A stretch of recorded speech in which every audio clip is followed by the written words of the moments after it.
Hello नमस्कार, कैसे हैं आप लोग। तो आज हम अपने वीडियो के अगले सीरीज़ के साथ आ गए हैं। तो सीरीज़ के अगले वीडियो में आज हम लोग पढ़ें उससे पहले आप लोगों से एक बहुत छोटा सा रिक्वेस्ट है कि प्लीज़ हमारे चैनल को सब्सक्राइब कर दीजिएगा।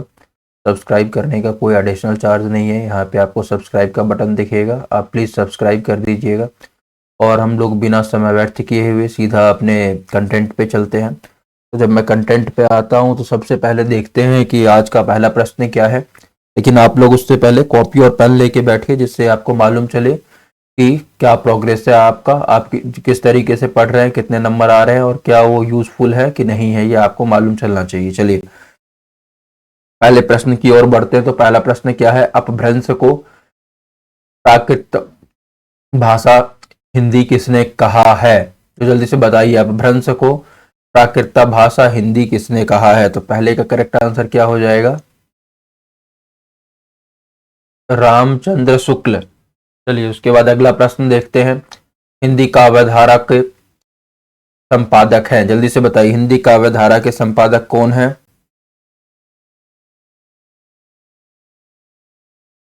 राहुल संस्कृत्यायन, ठीक है। उसके बाद तीसरा प्रश्न देखते हैं। तीसरा प्रश्न क्या है, हकबी न बोलीबा हकबी न चलेबा हीरे धरीबा पाऊं, पंक्ति है, किसकी पंक्ति है ये जल्दी से बताइए।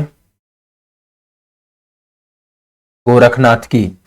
चौथा प्रश्न देखिए, अशास्त्रीय जन्म ताई धी दिधौ महेश अवर जन्म धारई घना रे नरेश, पंक्ति का संबंध किस कृति से है। जल्दी से बताइए किससे है इसका संबंध। विशल देव रासो। अगला देखिए क्या है, कबीर की उक्तियों में कहीं विलक्षण प्रभाव और चमत्कार है। कबीर की उक्तियों में कहीं विलक्षण प्रभाव और चमत्कार है, यह कथन किसका है। जल्दी से बताइए, पांचवें का क्या उत्तर हो जाएगा, रामचंद्र शुक्ल है, ठीक है। अगले प्रश्न पे बढ़ते हैं। अगला प्रश्न क्या है जल्दी से देखिए, जई मुख देखा तेई हंसा सुनी ही आयो आंसू, पंक्ति भक्ति काल के किस कवि के बारे में है। तो करेक्ट उत्तर क्या हो जाएगा छठे का, जल्दी से बताइए। जायसी, ये जायसी से संबंधित पंक्तियां, जायसी के बारे में कहा गया है। फिर क्या है सातवां, कलिकुटिल जीव निस्तार हित बाल्मीकि तुलसी भयो, यह कथन किस कवि का है। सातवें का बताइए क्या हो जाएगा करेक्ट उत्तर, नाभादास। आठवां देखते हैं क्या है, अष्टछाप के संस्थापक इनमें से कौन है। अष्टछाप के संस्थापक कौन है जल्दी से बताइए, विठलनाथ, ठीक है, विठलनाथ है अष्टछाप के संस्थापक। अगला देखते हैं नौमा, खेती न किसान को भिखारी को न भीख बलि बनिक को न बलिक को न बनिज न चाकर को चाकरी, ठीक है। यह पंक्ति तुलसी की किस कीर्ति से संबद्ध है। जल्दी से बताइए, नौवे का करेक्ट आंसर क्या हो जाएगा, किससे संबंधित है ये, कवितावली से, ठीक है। जहांगीर जस चंदे का रचना किसकी है। जल्दी से बताइए, दसवीं का करेक्ट आंसर क्या हो जाएगा, केशवदास, ठीक है। अगला प्रश्न देखिए, ब्रजभाषा हेत ब्रजवास ही न अनुमानो कथन रीति काल के किस कवि का है। तो 11वें का करेक्ट उत्तर क्या हो जाएगा, जल्दी से बताइए 11वें का करेक्ट उत्तर क्या होगा, भिखारी दास, ठीक है। अगले प्रश्न पे बढ़ते हैं। अगला प्रश्न क्या है, देव की ध्वनि संवेदनशीलता समूचे रीति काल में अप्रतिम है, कथन किसका है। जल्दी से बताइए कथन किसका है, 12वें का क्या हो जाएगा आंसर, राम स्वरूप चतुर्वेदी। 13वां देखते हैं अगला, हिंदी के बारे में यह कथन किसका है कि रस्मों रिवाज भाखा का दुनिया से उठ गया, किसका है ये जल्दी से बताइए। 13वें का करेक्ट आंसर क्या हो जाएगा, मुंशी सदासुखलाल। अगला प्रश्न देखते हैं, निम्नलिखित में से कौन सा नाटक भारतेंदु द्वारा अंग्रेजी से अनुदित है। जल्दी से बताइए, 14वें का करेक्ट आंसर क्या हो जाएगा,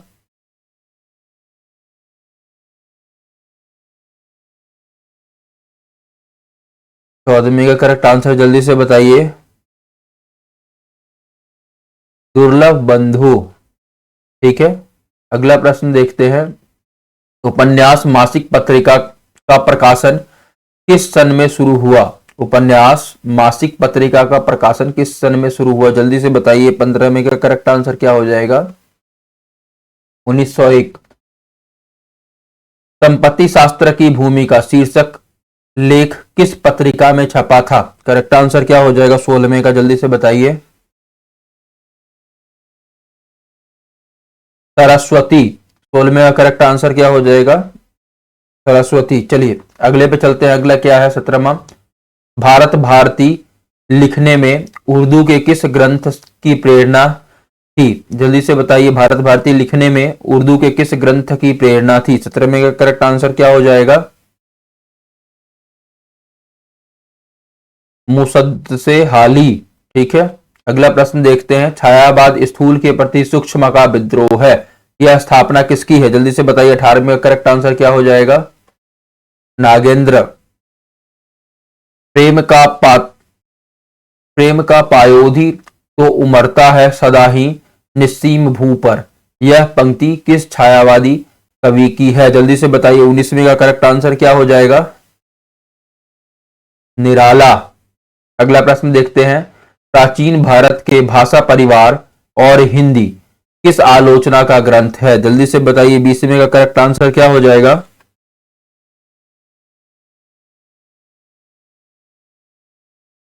रामविलास शर्मा। 21वां देखिए। नागार्जुन के उपन्यास का सही कालानुक्रम क्या है? जल्दी से बताइए। 21वें का करेक्ट आंसर क्या हो जाएगा? रतिनाथ की चाची, फिर है बल्चनामा, वरुण के बेटे, फिर कुंभी पाक। चलिए अगले प्रश्न पे बढ़ते हैं। 22वां प्रश्न। जन्म काल की दृष्टि से निम्नलिखित नाटककारों का सही क्रम है? जल्दी से बताइए क्या है सही क्रम? 22वें का करेक्ट उत्तर क्या हो जाएगा?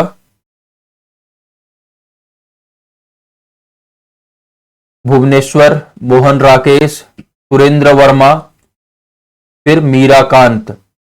चलिए अगले प्रश्न पे बढ़ते हैं। 23वां प्रश्न देखिए क्या लिखा है। हिंदी के मार्क्सवादी आलोचकों का सही कालानुक्रम क्या है? तो चार विकल्प है। रामविलास शर्मा, शिवदान सिंह चौहान, नामवर सिंह और अमृत राय। तो सही कालानुक्रम क्या हो जाएगा 23वें का? जल्दी से बताइए। तो सबसे पहले रामविलास शर्मा ही आएंगे। करेक्ट आंसर ए हो जाएगा। अगला देखिए 24वां। निम्नलिखित आत्मकथाओं का सही कालानुक्रम कौन सा है? जल्दी से बताइए। 24वें का करेक्ट आंसर क्या हो जाएगा? लगता नहीं है दिल मेरा, कस्तूरी कुंडल बसे, हादसे, शिकंजे का दर्द। ठीक है, 24वें का करेक्ट आंसर ए हो जाएगा। 25वां देखिए। निम्नलिखित यात्रा वृत्तांतों का प्रकाशन की दृष्टि से सही अनुक्रम है? जल्दी से देखिए। 25वें का करेक्ट आंसर क्या हो जाएगा? मेरी तिब्बत यात्रा, पैरों में पंख बांधकर, एक बूंद सहसा उछली, तीड़ों पर चांदनी। ठीक है, 25वां का हो गया। 26वां देखते हैं। निम्नलिखित संस्मरण कीर्तियों का सही कालानुक्रम कौन सा है?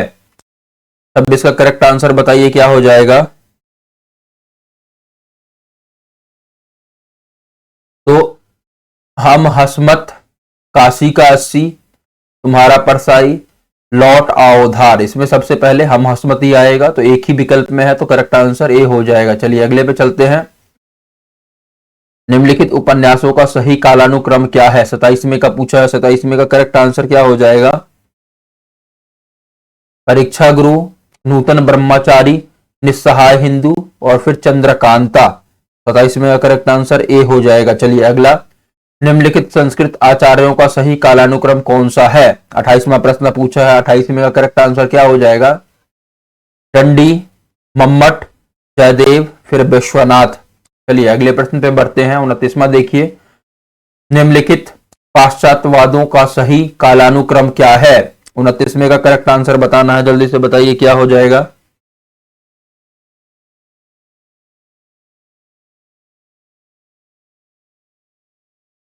स्वच्छंदतावाद, मार्क्सवाद, अस्तित्ववाद, फिर संरचनावाद। चलिए अगले पे बढ़ते हैं। तीसरा प्रश्न देखिए, निम्नलिखित हिंदी काव्य शास्त्रीय कीर्तियों का सही अनुक्रम कौन सा है? जल्दी से बताइए, तीसरे का करेक्ट आंसर क्या हो जाएगा? काव्य विवेक, भाषा भूषण, रसराज, काव्य रसायन। ठीक है, तो करेक्ट आंसर ए हो जाएगा। चलिए अगले पे बढ़ते हैं। अगला प्रश्न क्या है? निम्नलिखित अलंकारों को उनके वर्ग के साथ सुमेलित कीजिए। ठीक है, तो जल्दी से देखिए, उत्प्रेक्षा किससे संबंधित हो जाएगा? जल्दी से बताइए। सादृश्य मूलक, तो पहले का 3 2 में है, तो हमें दूसरा विकल्प भी देखना पड़ेगा। वक्रोक्ति किससे संबंधित हो जाएगा? जल्दी से बताइए। गूढ़ता प्रतिमूलक, तो दूसरे का 4 किस में है? सी में है। करेक्ट आंसर क्या हो जाएगा इसका? करेक्ट आंसर हो जाएगा सी। ठीक है, चलिए अगले प्रश्न पे बढ़ते हैं।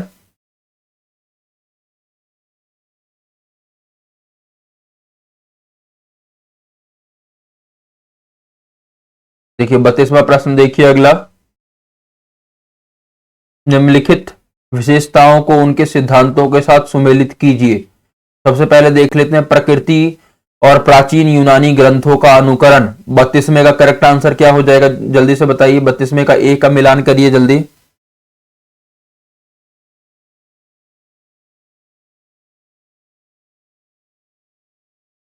नवशास्त्रवाद है ना।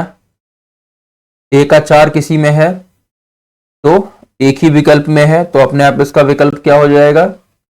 32वें का आंसर ए हो जाएगा। चलिए अगले प्रश्न पे बढ़ते हैं। 33वां प्रश्न देखिए, यहां पे क्या बोला गया है? निम्नलिखित पत्रिकाओं को उनके संपादकों के साथ सुमेलित कीजिए। ठीक है, निम्नलिखित पत्रिकाओं को उनके संपादकों के साथ सुमेलित कीजिए। तो यहां पे सबसे पहले देखेंगे धर्मवीर भारती। धर्मवीर भारती की पत्रिका कौन सी है? जल्दी से बताइए। बाला बोधनी है ना? नहीं, धर्मवीर भारती की नहीं, भारतेंदु हरिश्चंद्र की बाला बोधनी होगी। धर्मवीर भारती की पत्रिका कौन सी होगी? धर्मयुग। ठीक है, तो अब पहले का 5 किसी में है? एक ही विकल्प में है, तो ये हो जाएगा इसका करेक्ट आंसर बी। चलिए अगले प्रश्न पे बढ़ते हैं। 34वां प्रश्न देखिए क्या लिखा है? निम्नलिखित काव्य कीर्तियों को उनके रचनाकारों के साथ सुमेलित कीजिए। भूरी भूरी खाक धूल किसकी रचना है? जल्दी से बताइए। मुक्ति बोध की। ठीक है, तो पहले का 2 किसी में है? एक ही विकल्प में है, तो अपने आप इसका करेक्ट आंसर क्या हो जाएगा? डी। चलिए अगले प्रश्न पे बढ़ते हैं। तो अगला प्रश्न क्या है? फिर सुमेलित करने के लिए कहा गया है आपको, है ना? क्या लिखा है? कविता के नए प्रतिमान। कविता के नए प्रतिमान किसकी रचना है? जल्दी से बताइए। नामवार सिंह। तो पहले का 4 2 में है, तो फिर दूसरा विकल्प भी देखना पड़ेगा। आलोचना के आलोचना के मान। आलोचना के मान किसकी रचना है? जल्दी से बताइए। ये चौहान जी की रचना है। तो दूसरे का 3 देखिए किस में है? टी में। तो करेक्ट आंसर क्या हो जाएगा इसका? 35वें का टी हो जाएगा। ठीक है, 36वां देखते हैं। निम्नलिखित इतिहास ग्रंथों को उनके लेखकों के साथ सुमेलित कीजिए। हिंदी साहित्य का दूसरा इतिहास। किसने लिखा है दूसरा इतिहास हिंदी साहित्य का? जल्दी से बताइए। बच्चन सिंह। ठीक है, हिंदी साहित्य का दूसरा इतिहास किसने लिखा है? बच्चन सिंह ने लिखा है। तो पहले का 4 एक विकल्प है यहां पे। ठीक है, तो उसके बाद हमें फिर देखना पड़ेगा, दूसरा देखना पड़ेगा। ठीक है, जब हम दूसरा देखते हैं, हिंदी साहित्य उद्भव और विकास, ये किसकी रचना है? जल्दी से बताइए। हिंदी साहित्य उद्भव और विकास, हजारी प्रसाद द्विवेदी। ठीक है, तो देखते हैं अब दूसरे का 1 किस में है? तो ये ऑप्शन नंबर सी इसका करेक्ट आंसर हो जाएगा 36वें का। 37वें पे बढ़ते हैं। 37वां प्रश्न देखिए क्या है? निम्नलिखित निबंध संग्रहों को उनके लेखकों के साथ सुमेलित कीजिए। ठीक है, 37वां प्रश्न है। तो यहां पे हम लोग देखेंगे त्रिशंकु। त्रिशंकु का संबंध किससे हो जाएगा? जल्दी से बताइए। अज्ञेय के साथ फिर शंकु का संबंध हो जाएगा। तो पहले का 4 एक ही विकल्प में है, डी में, तो करेक्ट आंसर इसका क्या हो जाएगा, डी। ठीक है, फिर अगला देखते हैं 38वां, क्या बोला है, निम्नलिखित नाटककारों को उनकी नाट्य कीर्तियों के साथ सुमेलित कीजिए। ठीक है, निम्नलिखित नाटककारों को उनकी नाट्य कीर्तियों के साथ सुमेलित कीजिए। तो अगला जब हम देखते हैं यहां पे तो क्या हो जाएगा, मीराकांत। मीराकांत का संबंध किससे हो जाएगा,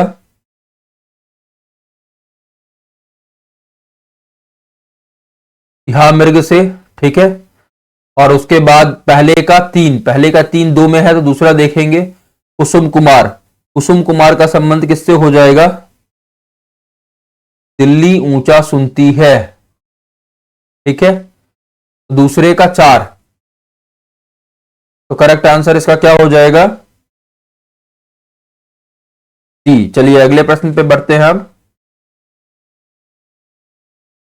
फिर लिखा है, निम्नलिखित काव्य शास्त्र को उनकी कीर्तियों के साथ सुमेलित कीजिए। ठीक है, रिचर्ड्स। रिचर्ड्स का क्या है, जल्दी से बताइए।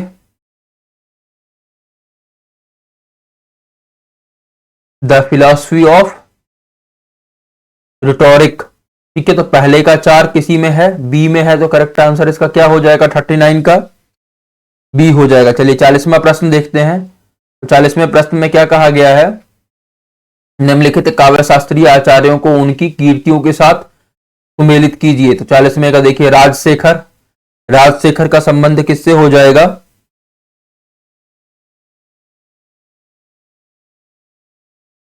काव्य मीमांसा से। तो पहले का 4 किसी में है, 2 में है, तो दूसरा विकल्प भी देखना पड़ेगा, अभिनव गुप्त। अभिनव गुप्त का संबंध किससे हो जाएगा,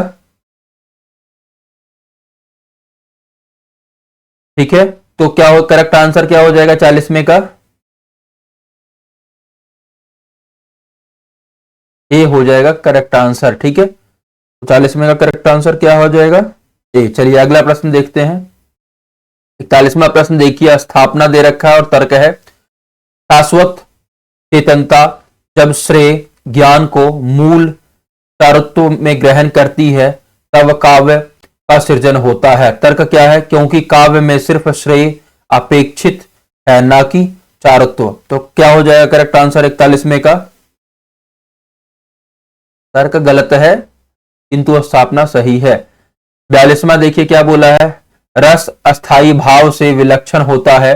तर्क क्या है, क्योंकि रस स्मृति अनुमान और लौकिक अनुभव से परे होता है। 42वें का करेक्ट आंसर देखिए,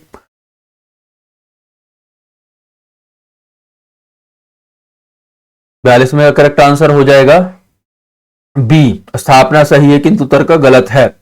अगला प्रश्न देखिए, क्षुद्र भावों के विरेचन द्वारा त्रासदी नैतिक प्रभाव उत्पन्न करती है। तर्क क्या है, क्योंकि नैतिक प्रभाव उत्पन्न करने के लिए किसी भाव की जरूरत नहीं है। तो 43rd प्रश्न देखिए क्या हो जाएगा, क्या हो जाएगा इसका करेक्ट आंसर 43rd का,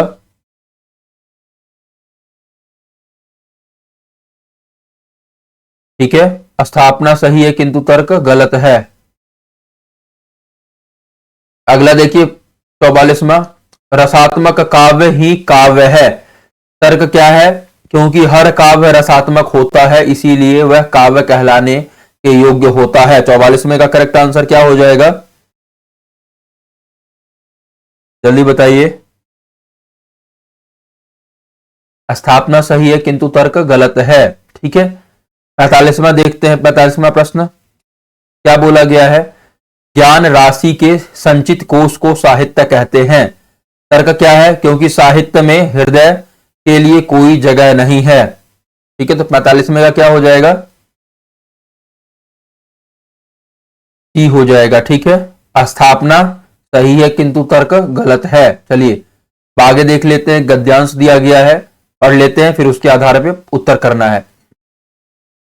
भूमंडलीकरण के नाम पर अब साम्राज्यवादी व्यवस्था और इसके उपभोक्तावादी संस्कृति को संसार के उन हिस्सों पर लादने का प्रयास किया जा रहा है जहां अभी तक पारंपरिक या गैर पूंजीवादी व्यवस्थाएं थी। अपने हित की रक्षा में अपने चरित्र के कारण पूंजीवाद कहीं भी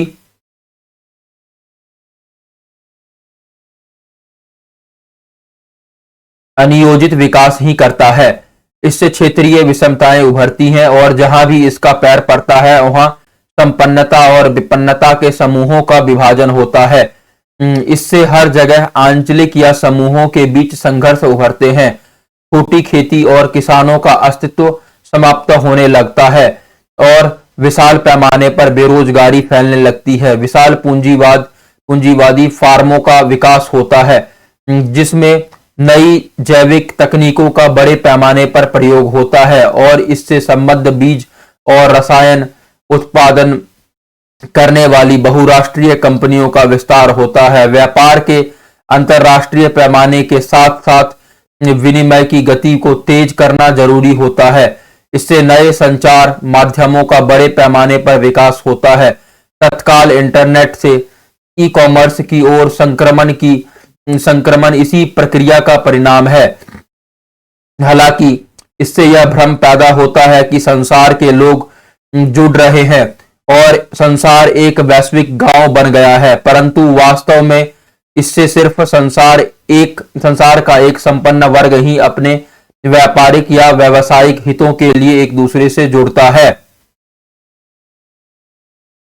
प्रत्येक क्षेत्र और देश में नए संचार माध्यमों से संसार से जुड़े समूह अपने ही आसपास के बहुसंख्यक वंचित समूह से पूरी तरह कट जाते हैं। संसार का एक नया विभाजन सूचना समृद्ध और सूचना से वंचितों के बीच होता है। तो इसके आधार पर प्रश्न है, देखिए पहला प्रश्न, भूमंडलीकरण किस प्रकार की संस्कृति को लादने का प्रयास करता है? जल्दी से बताइए 46वें का करेक्ट आंसर क्या हो जाएगा? डी, उपभोक्तावादी संस्कृति। चलिए अगला प्रश्न देखते हैं, पूंजीवाद से किस प्रकार का विकास होता है? 47वें का करेक्ट आंसर बताइए क्या हो जाएगा? अनियोजित। अगला देखिए क्या है, ई कॉमर्स के विकास की सुविधा सबसे ज्यादा होती है। ठीक है, तो 48वें का करेक्ट आंसर क्या हो जाएगा? सामंतवादी व्यवस्था में। तो अगला प्रश्न देखिए, बहुराष्ट्रीय कंपनियों के विस्तार का संबंध है। 49वें प्रश्न का उत्तर क्या हो जाएगा? सामंतवाद में। अगला प्रश्न देखिए, सूचना समृद्ध और सूचना सेवा से वंचितों के बीच भेद किस कारण से खड़ा होता है? 50वें का करेक्ट आंसर क्या हो जाएगा? भूमंडलीकरण से। ठीक है, चलिए तो अब यहाँ पे हमारा 50 क्वेश्चन समाप्त हो गया। अब आप लोगों को बताना है कि 50 में से कितना आपका सही हुआ है, तो इससे आपका प्रोग्रेस रेट भी मालूम चलेगा कि क्या प्रोग्रेस है। तो प्लीज आप लोग कमेंट बॉक्स में लिखना नहीं भूलें कि 50 में से आपका कितना क्वेश्चन सही हुआ है। ठीक है, अगर मान के चलिए कि 50 में से आपका 35 प्लस क्वेश्चन सही हो रहा है तो ये एक प्लस पॉइंट है, किंतु अगर ये 25 से नीचे जा रहा है, ठीक है, कहीं ना कहीं आपको सोचने की जरूरत है कि आखिर ऐसा क्यों हो रहा है, कैसे आप इंप्रूव करेंगे। तो आपका एटलीस्ट 35 प्लस सही होना चाहिए। अगर 35 प्लस सही है तो एक पॉजिटिव सिंबल है, अदरवाइज सोचिएगा। मिलते हैं अगले वीडियो में, तब तक आप अच्छे से पढ़िए, अच्छे से बढ़िए और प्लीज यहाँ सब्सक्राइब करना मत भूलिएगा। All the best.